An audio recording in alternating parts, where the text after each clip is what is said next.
Hello, everybody, and thank you for tuning in to the Liberty Report. With me today is Daniel McAdams. Daniel, good to see you. Good morning, Dr. Paul. How are you? I'm doing well, trying to digest all the news. Yeah. And just ask me any question you want about any player in the impeachment process. I know everything there is to be known about it. Wow. What I know is we could have avoided a lot of this by prevention, as we could avoid a lot of our problems around the world by prevention. But anyway, impeachment is a big deal right now. And yet I look at the markets, and I remember sitting and watching the TV in the 70s when they were getting rid of Nixon, and the markets reeled. Gold was going up and the stock market was going down. But the markets are pretty calm, and even though there's been some things said today that gives a little bit of a challenge to the Trump supporters, the markets are pretty calm. But I want to, try to tie together this whole thing about distractions. When big things are going on around the world, don't always look at what's put in the front of our news and everybody's talking about, like impeachment, at the same time avoiding looking at some other things. And there are some hot spots going on right now. I think, one thing that caught my attention yesterday and today was we had to, for our national security interests, send 3,000 more troops into Saudi Arabia to protect us against Iran. Yeah. So, it's part of that big thing. The Iranians sort of like to talk to Russia. It's this ongoing attack on Russia. Everything's anti-Russia, but we have to go there. But it's always for our national security. One thing our government is concerned about is that the UN sanctions are going to be removed, but we'll have to keep ours on and try to keep them buying weapons. All this going on, and this whole sanction business that bothers me the most. The Constitution said that foreign commerce is handled by the Congress. Well, whoever heard of that? Nobody's. That's been forgotten. Oh, but then it's been turned over to the executive branch to work and deal. But it's a project of one individual. I'm going to do this. I'm putting on these things. It's I'm going to do this. Yeah. And that's more power in the presidency than I like. But we have this concern because of more troops going in. I don't think the trade war is over. One day it seems to be improved. The next day it's resumed again. At the same time, we have a lot of talk about the impeachment hearings, and it is complex. And obviously, I was poking fun because I have trouble keeping up with all these people. I try to watch and see a few of them, but one thing that I can mention, though, that I've observed in my observation is that the word Russian aggression comes up frequently. So it has something to do with Russia. At the same time, one thing that never comes up is the current government having been put in place by a coup by the European Union and the United States government. And because I think both parties endorse that, and both parties basically are out to blame Russia for everything. Yeah, and the troops to Saudi Arabia are important, and you pointed out the president doesn't even bother anymore. He just wrote a letter to the Senate, a couple people in the Senate say, hey, I'm sending a bunch of troops over there. It's all about Iranian aggression, countering the Iranians. What it is preparing a war. It's having more provocations like they've had. And this is the neocons running roughshod over Trump's foreign policy. Although he certainly is a hawk toward Iran, they're taking that hawkishness and they're channeling it toward more aggressive action. We're seeing that in Iran today, where there is a lot of unrest. Yet again, it's been a year since they've had kind of some unrest. This is supposedly about a little increase in gas prices, and the whole country's going haywire. I wish that would happen here. California would go haywire. But this is likely a CIA, MEK provocation in Iran. And Amnesty International plays their role. They said hundreds are killed, and witness testimony from outside the country. So this is all about aggression in the Middle East. And meanwhile, today, we didn't even talk about this before the show, but Israel today took advantage of the impeachment circus to bomb Damascus. They threw in 25 missiles. I think about 9 of them hit. Apparently, there are civilian casualties, but they're also good at using this cover to do this. So a lot of other stuff is going on behind the scenes while everyone is watching. Yes, and you bring up the subject of exactly why prices are going up in Iran, and that there may be some shenanigans going on there. But in some ways, the administration and the anti-Iranians may be very pleased. Sanctions are working. We want to punish the people, make them suffer. And there's no doubt that sanctions don't hurt the people. It doesn't punish the government, and yet they don't talk much about that on the sanctions. But that's part of it, and they want this type of disruption. But this is a distraction, and we've mentioned it before because it came up under the subject of blowback. When that subject came up in the presidential campaign, afterwards the administration admitted, yeah, maybe our troops in Saudi Arabia had something to do with this. And here we're putting even more, and it's in their face. Does that mean that religion is of less importance to the Muslim world, or is it just not getting the attention? There's going to be somebody who's going to resent it. Even if religion wasn't part of it, why wouldn't there be resentment about it? Just how we might be resentful if somebody tried to do that to us. Yeah, and you talk about support the troops, support the troops. Is it supporting the troops to lend them out to Saudi Arabia to guard their oil fields? Why don't they guard their own oil fields? They got enough money to do it, So I think it's actually quite disrespectful to the military to put them on guard duty, MP duty over there for rich Saudi Arabia. But you started out with an interesting word. You used the word avoid. Couldn't we be avoiding all this with the impeachment? And Pat Lang, Colonel Lang, who I read a lot and respect, I think he's got a lot of insights. He makes a good point. He was a very high-ranking person in the Defense Intelligence Agency. He knows how the intelligence community works. He pointed out in a recent post on his blog that the Intelligence Community Whistleblower Protection Act of 1998 does not apply to Eric Ciaramello and this current case because of a couple really important things. That act only covers serious problems involving intelligence activities. That's in the act. Nothing in the July 25th phone call between Trump and Zelensky in Ukraine had anything to do with intelligence activity. It was a call between two heads of state. President Trump, neither Trump nor Zelensky are intelligence officials. So really, and Lang concludes that the complaint is and was completely invalid and should have been completely thrown out by the Inspector General of the intelligence community because it didn't meet any of the criteria as a whistleblower. So Ciaramello isn't even a whistleblower by their own standards. Yeah, I think the approach should have been different because I believe that. I don't think he's any more of a whistleblower than a man on the moon. But maybe this is a stretch, but why couldn't the Republican have taken the position, you know what? We don't even believe there is a whistleblower. We don't even exist. We think you have created him out of thin air. Prove to us that you really have a person. We don't even want to know his name. But what proof do you have that there is a whistleblower? And of course, they wouldn't reveal it, and they're not going to tell it. But that's how ridiculous the whole thing. Using the whistleblower argument and canceling out the Sixth Amendment and all these things that they have done and denying, justice for the president. Of course, the president invites so much of so much of this stuff. But and one thing that he does, I do want to get more into the impeachment, but for the military, he's always liked the military. He held them up in this high esteem.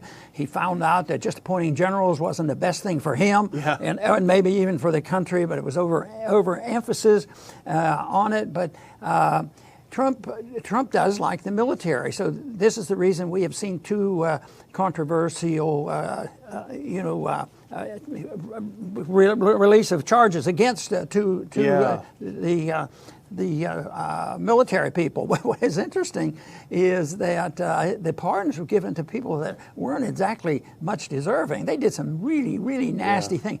But we've said this before, but I think what we should be talking about is that is terrible. These people were ruthless. They did unnecessary killing. We could categorize these as probably war crime. But the big war crime is committed by our diplomats. Yeah. It's committed by our presidents going out, and even Ukraine. So we can talk about Ukraine. How did Ukraine get really started in 2014? It wasn't started by Trump. it was started by Obama, Yeah. and participation in the coup. And the evidence is very clear on how that all happened. It's all come from that. And of course, there's been corruption in the country. And I guess it's all depend on who's going to be caught at it. The Democrats say, "Oh, corruption against Democrats, we don't count that." But what Trump was doing, the corruption of trying to talk them, people into doing our bidding because for political reason, it's really a big mess. So why don't you sort all this out for me? But the proof is there. It's out there. It's in the phone call of Victoria Nuland to Jeff Pyatt, who was the U.S. ambassador to Ukraine.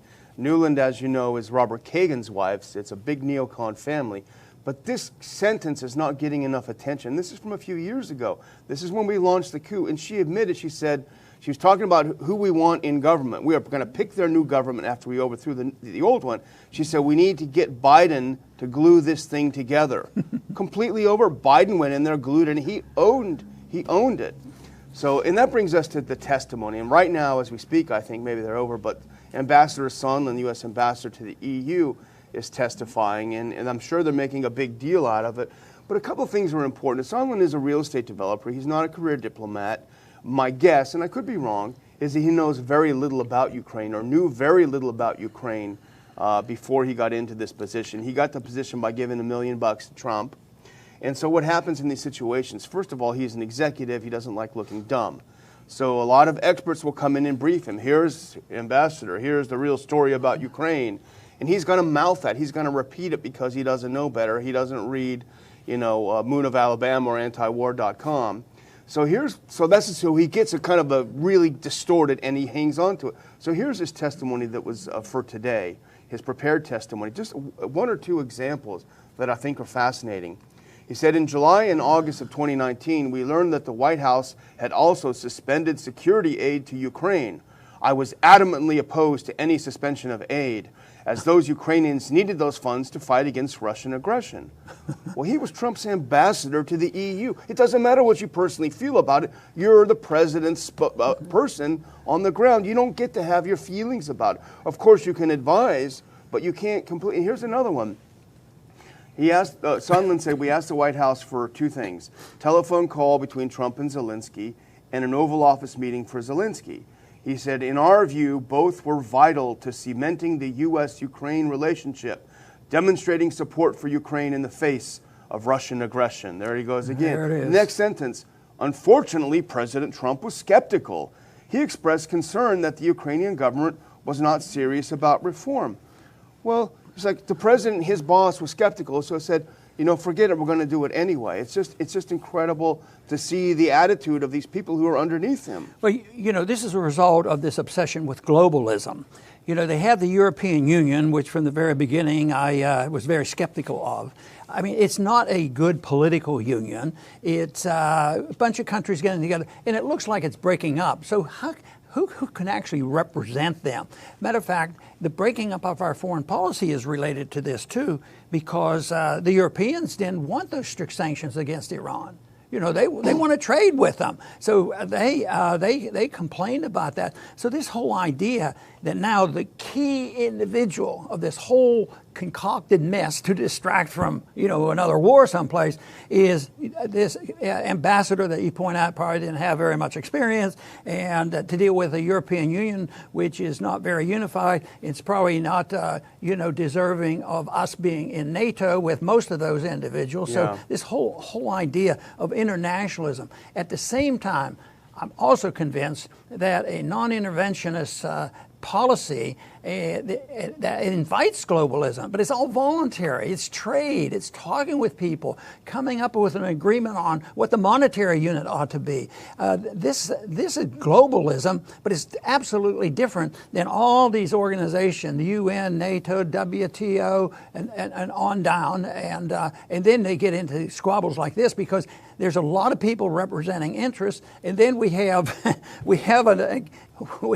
the Democrats who, compared to the mess that Trump has made, I would have to say Trump has really messed things up.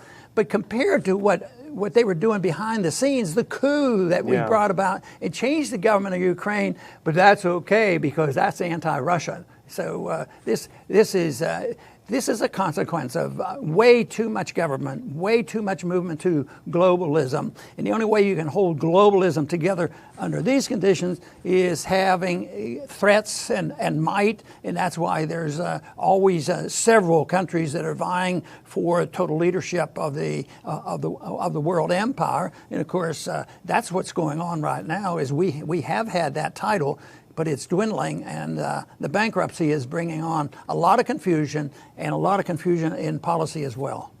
And like you say, it's turning out, what we're learning most of all about this whole impeachment process is that it's all about Russia. It's all about a group of entrenched people in Washington who will not stand for the president changing our policy toward Russia. And on and on and on it goes. Here's a couple of other real interesting tidbits, Dr. Paul. Adam Schiff, the chair of the House Intelligence Committee, who's running the show, he warned Republicans several times yesterday not to ask Vindman who he talked to before he filed his complaint, because he talked to, I think, 2 or 3 people. One of them, Vindman said, was a member of the intelligence community.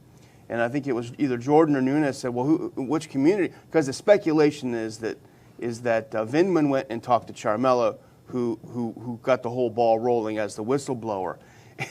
And Schiff said, don't you ask him about that because we can't reveal the name of the whistleblower. And they both said, well, hang on, you said you don't know who it is, and Vindman doesn't know who it is. So how can it be revealed? And Schiff just stood there, with his eyes, wide open as usual. Oh, he doesn't know. He doesn't know. Yeah. He doesn't know. But here's Vindman again, just telling you that the guy's born in Ukraine. He speaks Ukrainian. He admitted during his testimony that he advised the president of Ukraine not to meddle in our election. What are you talking about? He's a lieutenant colonel advising a foreign head of state. So he said, I was the political military affairs officer for Russia for the chairman of the Joint Chiefs of Staff, where I drafted Armed Forces Global Campaign. He drafted an Armed Forces Global Campaign plan to counter Russian aggression and Russian malign influence. So we're back to the Mueller stuff. We're back to all of this stuff that's been long discredited, yet somehow it's now at the center of the impeachment. This is the key. There was a lot of testimony going on today, especially with Sondland. And I listened to a bit of it, but I couldn't listen to it all. But in the short period of time I listened to it, I heard Sondland say twice something about getting a picture made. And there had been a big meeting, and this was back when Bolton was still in office, and doing things, and he was challenging the system. Anyway, he mentioned it twice. He says, oh, yes, after this meeting, very congenial. Everybody agreed they were going to do this. No animosity, so there was no disagreement. He says, and then we walked out, and we had a very nice picture. I'm exaggerating, I'm using my own word. He was proud of it, and sort of smiling. We had a picture, and there was John Bolton and us. He mentioned Bolton's name twice. So he obviously, the tone was that he wasn't steering away from it. I'd probably, if you knew what Bolton was all about and you weren't part of his crowd, you probably wouldn't even mention his name. But twice he mentioned, I had my picture with John Bolton, So that, I think, tips us off on where this guy's coming from. And it wouldn't surprise me if it wasn't Bolton himself or one of his very close minions who briefed the ambassador going out and told him all about what's going on. So This is the thing, and going back to Vindman again, just one last thing if we can from his testimony yesterday. This is basically an administration who disagrees with their boss and the president, and so they just don't care and do what they want anyway. He said, this committee has heard from many of my colleagues about the strategic importance of Ukraine as a bulwark against Russian aggression. It's important to know that our country's policy of supporting Ukrainian sovereignty and territorial integrity, promoting Ukrainian prosperity, instructing a free and democratic Ukraine as a counter to Russian aggression has been a consistent bipartisan foreign policy objective and strategy across the various administrations. So here he's saying basically, and Trump, we say, is skeptical of all this stuff. He wonders why it's so important. So these guys just don't care. Right. That's their beef about him. It's not that he tried to do a quid pro quo. It was a danger. Then again, we should be concerned about the Russian Navy. They have an aircraft carrier, Yeah. It's old and noisy, and it tends to need a lot of repairs, but, someday they might send it in our direction. Yeah. So this whole thing about Russian aggression, all it is Russia is defending what they consider their interests, and there's probably more justification for what they're talking about. They're talking about their neighborhood. They're talking about countries like we'd be talking about Canada and Mexico. Maybe we'd be more concerned like we were about the Soviets in Cuba, this sort of thing.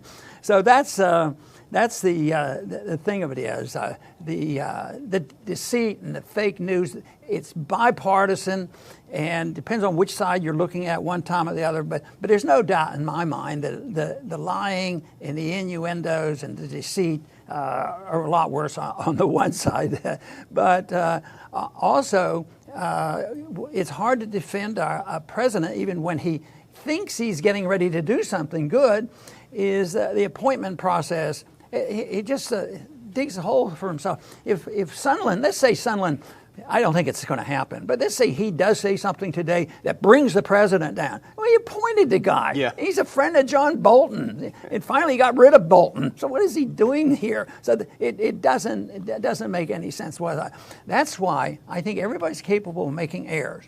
No matter who you are or who you think what you should run things, and you have to hire a couple thousand people, there's no way it's going to be perfect. But instead of needing to hire a couple thousand people to run the White House, why don't you have about a dozen, and narrow it down to this whole idea with a monstrosity like this, and you have the emotions. I love the military, and we have to be strong, and we have to have an enemy, and it goes on and on. So this is something that we have to contend with and try to sort the truth out.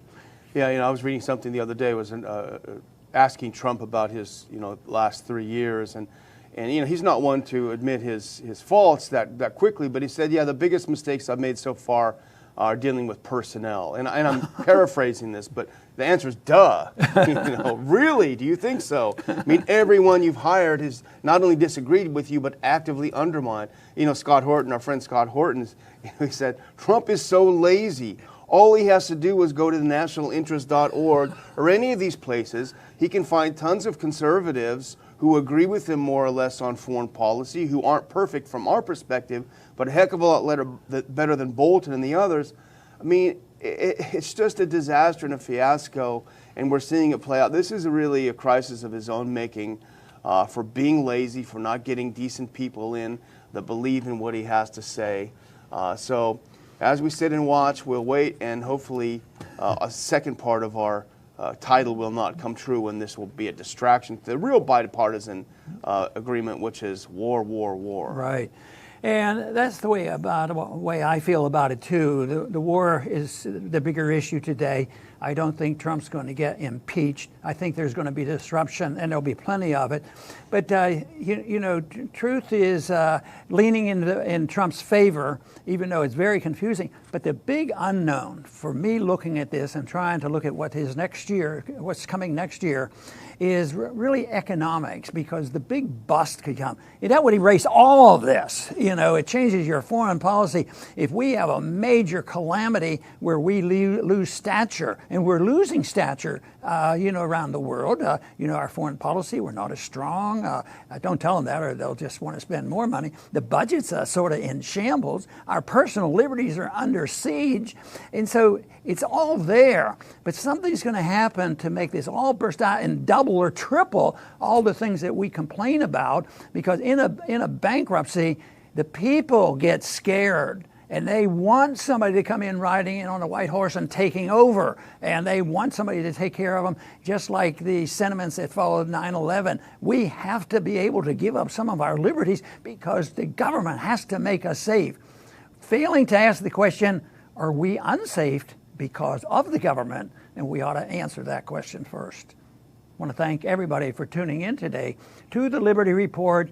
Please come back soon.